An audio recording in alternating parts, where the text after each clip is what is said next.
Hello everyone, welcome to সঙ্গী সাথী পাঠশালা। আজকে আমরা ডিএলএড পার্ট 1 সেশন 2024-26 নিয়ে আলোচনা করব। এখানে আমরা সাবজেক্ট ইভিএস বা সিপিএস 4-এর 4 নম্বর চ্যাপ্টারটি আলোচনা করছিলেন। ইতিমধ্যে এখান থেকে আমরা 3টি পর্ব আলোচনা করে ফেলেছি। আজকে আমরা 4 নম্বর পর্বটি নিয়ে আলোচনা করব। এই চ্যাপ্টারটি কিন্তু খুবই গুরুত্বপূর্ণ। এখান থেকে তোমাদের অনেক শর্ট প্রশ্ন ও বড় প্রশ্ন আসে। প্রথম প্রশ্ন, শিশুকেন্দ্রিক শিক্ষা বলতে কী বোঝো বা কাকে বলে? এই প্রশ্নটা খুব গুরুত্বপূর্ণ। তোমাদের ফার্স্ট ইয়ারের সাথে সেকেন্ড ইয়ারেও এই প্রশ্নটা বারংবার আসতে থাকে। আধুনিক শিক্ষার প্রধান বৈশিষ্ট্য হলো শিশুকেন্দ্রিক শিক্ষা ব্যবস্থা। আধুনিক শিক্ষা বিজ্ঞানের শিক্ষার্থীর নিজস্ব সত্তা, যেমন তার রুচি, আগ্রহ, দক্ষতা, ক্ষমতা, ইচ্ছা ইত্যাদিকে কেন্দ্র করে যে নতুন শিক্ষা ব্যবস্থা গড়ে উঠেছে তাকে শিশুকেন্দ্রিক শিক্ষা বলা হয়। এখানে শিশু বা শিক্ষার্থীর চাহিদা, আগ্রহ, রুচি, প্রবণতা, ইচ্ছা ইত্যাদির উপর গুরুত্ব দিয়ে শিক্ষার পাঠ্যক্রম, শিক্ষা পদ্ধতি, শিক্ষা পরিকল্পনা, শিক্ষা প্রশাসন, শিক্ষা ব্যবস্থা গড়ে উঠেছে। এই শিক্ষা ব্যবস্থার জনক হলেন ফরাসি বিজ্ঞানী জ্যাক রুসো। এই ছিল শিশুকেন্দ্রিক শিক্ষা বলতে কী বোঝো, যেখানে শিশুই হচ্ছে আমাদের শিক্ষা ব্যবস্থার কেন্দ্রে। তার চাহিদা, ইচ্ছা অনুসরণ করে শিক্ষা ব্যবস্থা পরিচালিত হচ্ছে। শিক্ষক এখানে শিক্ষার্থীর সহায়ক এবং শিক্ষার্থী এখানে সর্বাধিক সক্রিয় হয়ে থাকে। 2 নম্বর প্রশ্ন, শিশুকেন্দ্রিক শিক্ষার 4টি বৈশিষ্ট্য উল্লেখ করো। শিশুকেন্দ্রিক শিক্ষার প্রধান বৈশিষ্ট্যগুলি হলো: 1, শিক্ষার্থী কেন্দ্রিক শিক্ষা ব্যবস্থা। শিশুকেন্দ্রিক শিক্ষা ব্যবস্থায় ব্যক্তিকেন্দ্রিক। এখানে ব্যক্তি হলো শিশু নিজে। শিশুর স্বাভাবিক বিকাশের উপর গুরুত্ব দেওয়া হয় এবং শিক্ষার লক্ষ্য হলো সামাজিক পরিবেশে শিশুর ব্যক্তিসত্তার পরিপূর্ণ বিকাশ। এখানে শিশুকে কেন্দ্র করে শিক্ষা ব্যবস্থা পরিচালিত হয়। শিক্ষক এখানে শিশুর সহায়কের ভূমিকা পালন করে। প্রধান লক্ষ্য হচ্ছে শিশুকে স্বাভাবিকভাবে বিকাশে গুরুত্ব দেওয়া হয় এবং সামাজিক বিকাশে যাতে শিশু তার ব্যক্তিসত্তার পরিপূর্ণ বিকাশ ঘটাতে পারে তার দিকে গুরুত্ব আরোপ করা হয়।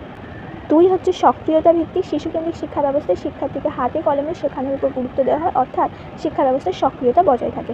এখানে শিক্ষার্থী সমস্ত কিছু নিজে হাতে কলমে করে বুঝে জেনে বিভিন্ন অভিজ্ঞতা সংগ্রহের মাধ্যমে শিখবে। শিক্ষার্থীর স্বাধীনতা। শিশুকেন্দ্রিক শিক্ষা ব্যবস্থায় শিশু নিজের ইচ্ছা ও আগ্রহ অনুসারে শিক্ষা গ্রহণ করার সুযোগ পায়। এই শিক্ষা ব্যবস্থা সর্বদাই শিশুর উপর বাধা, নিষেধ ও নিয়ন্ত্রণ করার প্রয়াস করে না। শিশুকে তার স্বাভাবিক ইচ্ছা অনুসারে এগিয়ে যেতে দেওয়া হয় এবং শিক্ষক শুধুমাত্র তাকে নির্দেশনা দিতে পারে এবং তাকে সহায়তা করে থাকে। খেলাভিত্তিক শিক্ষা পদ্ধতি। শিশুকেন্দ্রিক শিক্ষা পদ্ধতিতে খেলা হলো শিক্ষার অন্যতম মাধ্যম। খেলা যেহেতু শিক্ষার্থীদের কাছে আনন্দপূর্ণ ও স্বতঃস্ফূর্ত সক্রিয়তা প্রকাশের সুযোগ থাকে, তাই খেলাকে শিশুকেন্দ্রিক শিক্ষা পদ্ধতির অন্যতম প্রধান দিক। বিভিন্ন যে পদ্ধতিগুলি নির্বাচন করা হয় এই শিশুকেন্দ্রিক শিক্ষা পদ্ধতির মধ্যে দিয়ে পড়ানোর সময় বিভিন্ন খেলার মাধ্যমে খেলাগুলোকে এমনভাবে পদ্ধতিগুলো গ্রহণ করা হয় যাতে শিক্ষার্থীর কাছে বিষয়টি খেলার মতো হয়ে ওঠে। পরের পয়েন্ট হচ্ছে স্বতঃস্ফূর্ত শৃঙ্খলা। শিশুকেন্দ্রিক শিক্ষা ব্যবস্থা অন্যতম প্রধান বৈশিষ্ট্য হলো এখানে শিক্ষার্থীকে কোনো কঠিন বাধা নিষেধের বেড়াজালে আবদ্ধ করা হয় না, তাকে শৃঙ্খলাও শেখানো হয় না। শিক্ষা ব্যবস্থা এমনভাবে পরিচালিত হয় যাতে শিক্ষার্থী আনন্দপূর্ণ, স্বতঃস্ফূর্ত, সক্রিয় পরিস্থিতিতে খেলার মধ্যে দিয়ে শিক্ষা গ্রহণ করে এবং শৃঙ্খলা শেখে। এমনভাবে পরিচালিত হয় যেখানে শিক্ষার্থী আনন্দময় এবং খেলা পরিবেশের মধ্যে দিয়ে শৃঙ্খলা জিনিসটা শিখে নেয় এবং শৃঙ্খলা বোধ গড়ে ওঠে। শিক্ষার্থীর সর্বাঙ্গীন বিকাশ। শিশুকেন্দ্রিক শিক্ষা ব্যবস্থার দ্বারা শিক্ষার্থী কেবলমাত্র বৌদ্ধিক ও মানসিক বিকাশের দিকে লক্ষ্য রাখা হয় না, সেই সাথে তার শারীরিক, প্রাক্ষবিক, সামাজিক, নৈতিক দিকগুলোর উপর জোর দেওয়া হয়। এর ফলে শিক্ষার্থীর সর্বাঙ্গীন বিকাশ সাধন হয়।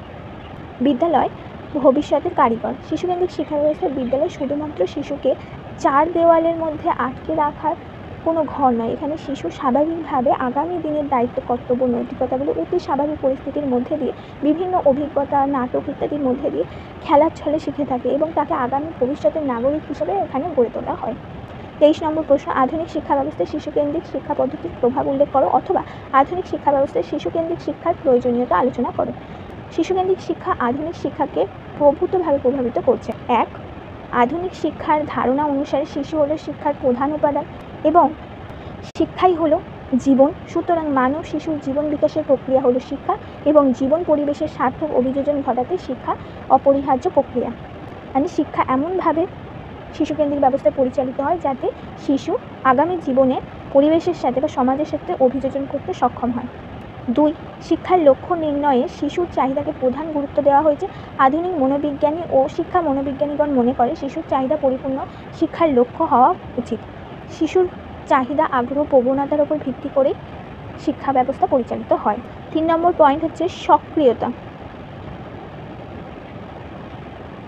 সক্রিয়তা ভিত্তিক শিক্ষাই হলো আধুনিক শিক্ষা পদ্ধতির শীর্ষবিন্দু বা শীর্ষবিন্দুতে রয়েছে।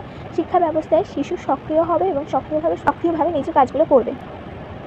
নেক্সট পয়েন্ট, শিশুকেন্দ্রিক শিক্ষা ব্যবস্থায় শিশুকে অবাধ স্বাধীনতা দেওয়া হয়।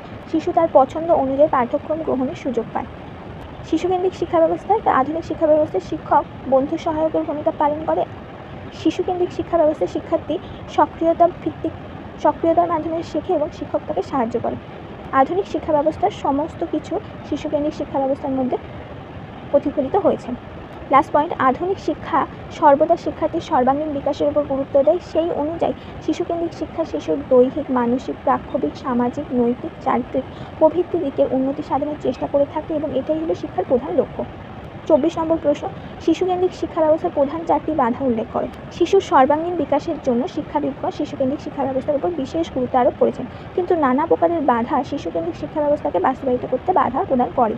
প্রথম হচ্ছে, অধিকাংশ ক্ষেত্রে বর্তমানের পিতামাতা তাদের ব্যক্তিগত জীবনে যে সকল সফলতা অর্জন করতে পারেনি, তাই তারা তাদের শিশুদেরকে দিয়ে করাতে চায়, তাদের মধ্যে দিয়ে নিজেদের ইচ্ছাগুলো পূরণ করার প্রয়াস করে। ফলে তারা নিজেদের ইচ্ছা সন্তানের উপর চাপিয়ে দেন এবং সেটাই শিশুর কাছে আনন্দপূর্ণ না বোঝা স্বরূপ সেটা তারা বোঝারই চেষ্টা করে না। এই অভিভাবকদের অতিরিক্ত চাহিদা এর প্রভাবে কিন্তু শিশুকেন্দ্রিক শিক্ষা ব্যবস্থা বিশেষ বাধার সম্মুখীন হয়ে থাকে। দুই, শিশুকেন্দ্রিক শিক্ষা ব্যবস্থা পরিচালনার ক্ষেত্রে যেরূপ শিক্ষাগত পরিচালনা কাঠামো প্রয়োজন সেই প্রকার পরিচালনা ব্যবস্থা এখনও সর্বত্র গড়ে ওঠেনি। 3, শিশুকেন্দ্রিক শিক্ষা ব্যবস্থা বাস্তবায়িত করে তুলতে উপযুক্ত পরিচালক ও শিক্ষকের প্রয়োজনীয়তা রয়েছে, কিন্তু বর্তমানে সেই প্রকারের শিক্ষকের যথেষ্ট অভাব দেখা যায়। পরের 4 নম্বর পয়েন্ট, শিশুকেন্দ্রিক শিক্ষা ব্যবস্থা কীভাবে পরিচালনা করা উচিত, কতটা স্বাধীনতা শিক্ষার্থীকে দেওয়া হবে, কীভাবে শ্রেণীকক্ষে শিক্ষা ব্যবস্থা পরিচালিত হবে সেই বিষয়ে এখনও সকলের কাছে সুস্পষ্ট নয়। এবং 5 নম্বর ও শেষ পয়েন্ট হচ্ছে, বর্তমান ব্যবস্থায় এখনও অবৈজ্ঞানিক ও অমনস্তাত্ত্বিকভাবে পরীক্ষার ব্যবস্থা রয়েছে। ফলে শিক্ষার্থীর মুখস্থ বিদ্যার পরিমাপ হচ্ছে, শিক্ষার্থীর ক্ষমতার মূল্যায়ন হচ্ছে না। সেই কারণে শিশুকেন্দ্রিক শিক্ষা ব্যবস্থা সফল হয়ে উঠতে পারছে না। এই ছিল প্রধান বাধাগুলো। এরপর শিশুকেন্দ্রিক শিক্ষা ব্যবস্থার জনককে, শিশুকেন্দ্রিক শিক্ষা ব্যবস্থা সমর্থকদের নামগুলি লেখো। এটা একটা 2 নম্বরের প্রশ্ন। শিশুকেন্দ্রিক শিক্ষা ব্যবস্থার জনক হলেন জ্যাক রুসো। তিনি হচ্ছেন ফরাসি দার্শনিক বা শিক্ষাবিদ। অষ্টাদশ শতাব্দীতে এই শিক্ষা ব্যবস্থার সূচনা হয়। পরবর্তীকালে Pestalozzi, Herbert Spencer, Froebel, John Dewey, Rabindranath Thakur, ভারতীয়দের ক্ষেত্রে স্বামী বিবেকানন্দ সকলেই শিশুকেন্দ্রিক শিক্ষা ব্যবস্থাকে সমর্থন করেন এবং এই শিক্ষা ব্যবস্থার প্রসারের ক্ষেত্রে শক্তিশালী ভূমিকা পালন করেন। এই ছিল তোমাদের আজকে এই 4 নম্বর চ্যাপ্টারটির থেকে গুরুত্বপূর্ণ বেশ কিছু প্রশ্ন। এরপরে আমরা তোমাদের পরীক্ষার জন্য সাজেশনের কোশ্চেনগুলো আনবো এবং সেই অনুযায়ী তোমাদের নোটসগুলো দিয়ে দেবো।